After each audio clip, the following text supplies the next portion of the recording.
Tassoen er en naturtølter.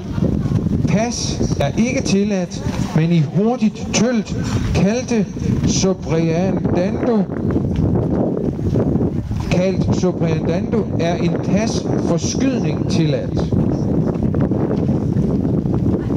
Tassoen er den blødeste ridehest og egner sig til mennesker med rygproblemer.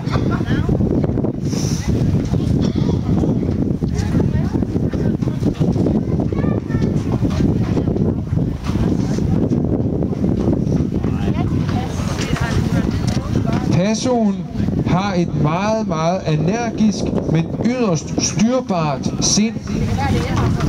Og udstyret, som hestene bærer, som I kan se her, og hvis I vil, så er jeg sikker på, at I må komme tættere på og kigge nærmere, nu her, når opvisningen er færdig. Men udstyret, de bærer,